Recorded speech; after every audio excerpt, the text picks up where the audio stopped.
Hi guys, sorry about the length of time between this video and the last one. I've been away on a sabbatical year, but now I'm back in my sixth form college and ready to do a few new videos for you. So the first video I'm going to show you today is about photosynthesis. I'm going to split this into two. I've got the light dependent reactions in this video, and then in the next video I'm going to be doing the light independent reactions, which include the Calvin cycle. So let's look at photosynthesis in its very basic form. I've got the equation in the top left for you. It's carbon dioxide and water, and then combine that with chlorophyll and some light energy, and you're going to get yourself some sugars and oxygen as well. I've done the liberty of balancing the equation for you as well. And this all occurs in plants and other photosynthetic organisms, such as some bacteria and also algae. And it will be taking place in the organelle, a chloroplast.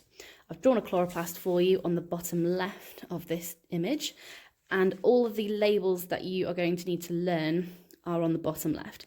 It's worth now at this point pausing this video and trying to draw out a chloroplast from memory. It doesn't have to be quite as good a drawing as mine, I know it's amazing, but you need to be able to label and recognise all of those different parts of a chloroplast. Photosynthesis, the light-dependent reactions happen in the thylakoid membranes. And as you can see, there's quite a lot of those. The thylakoids are stacked into grana, one granum, many grana, and they are where the photosynthesis actually takes place. So we need a large surface area for all of that to take place, which is why there are so many. Okay, when photosynthesis has occurred, a lot of the immediate glucose will be stored in starch granules. Photosynthesis also makes lots of other molecules like DNA and lipids as well. You can see there's a lipid globule or an oil droplet, as it's sometimes known, in a chloroplast as well, for short-term storage of these products of photosynthesis. Something else you'll need to know about is something called a photosystem. Now, a photosystem is a mainly protein-based structure that's found within the thylakoid membrane, a bit like a channel protein or a carrier protein. It sits across the membrane, across the phospholipid bilayer, and it's the structure that actually harvests light and light energy for photosynthesis.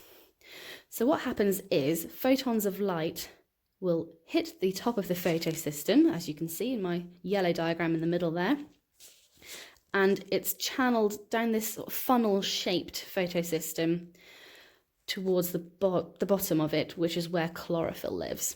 Chlorophyll is a pigment, and chlorophyll A is usually the main pigment, also known as the reaction center of the photosystem. You'll also see there lots of little orange accessory pigments, and these can be lots of different colors. They harvest lots of different wavelengths of light that can include xanthophyll, chlorophyll B, and carotene as well, which is the orange one. And altogether, this is known as a light harvesting complex. Okay, in summary, on the right-hand side in orange, what we put into the light-dependent reactions is water, light energy, and a coenzyme called NADP. And the products that will come out is oxygen, which is a waste product of the light-dependent reactions, but it is a useful product. It can be used as the final electron acceptor in aerobic respiration in the mitochondria, so it's not really a waste product. And we're also going to be getting a bit of ATP and reduced NADP, which will be going on to be used in the Calvin cycle in the light-independent reactions. So the light-dependent reactions are so called because they depend on the availability of light energy. So this is what's going on during the day when a plant is in direct sunlight or indirect sunlight. Okay, so in the bottom right, I've drawn the detailed chemical pathways of what happens in the thylakoid membrane. So photons of light will be hitting the photosystems. I've shortened this to PS1 and PS2. PS1 was actually discovered first, which is why it's called that. But actually PS2 is the first one in the story, if you like, and then PS1 comes in later. So let's look at PS2.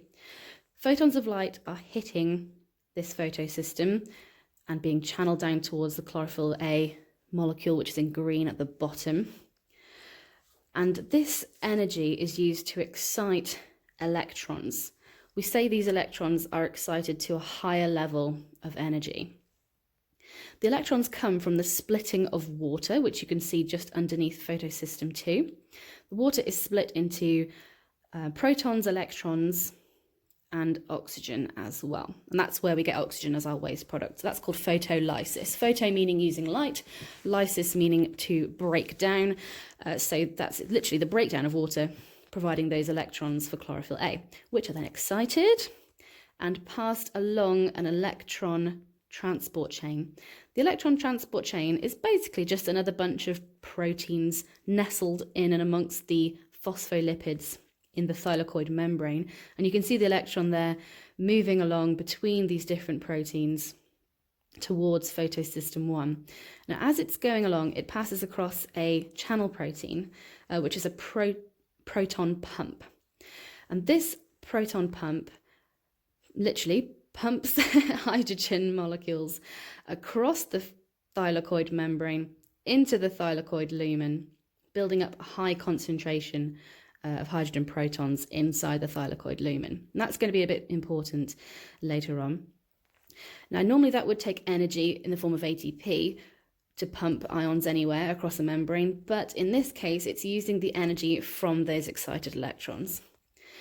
Same thing again at photosystem 1. More light is hitting the photosystem 1, recharging those electrons back up to a higher level and moving them along the electron transport chain, all in the hope of pumping lots and lots of hydrogen ions into the thylakoid lumen. And you can see we're getting a nice build-up of concentration of hydrogen ions within the thylakoid lumen. And these then diffuse through facilitated diffusion back through a molecule on the very right of my diagram. This molecule is called ATP synthase. It's an enzyme.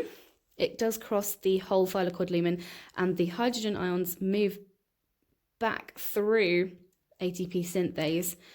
And as they do move through, it's a bit complicated how this happens. There's a whole video available on this. There's plenty of videos available on this on YouTube. But basically, it turns the ATP synthase, making ATP. It converts ADP and inorganic phosphate ions into ATP using this enzyme, and the hydrogen movement across causes this to happen. And then all those spare hydrogen protons and electrons are added to NADP to make reduced NADP or NADPH.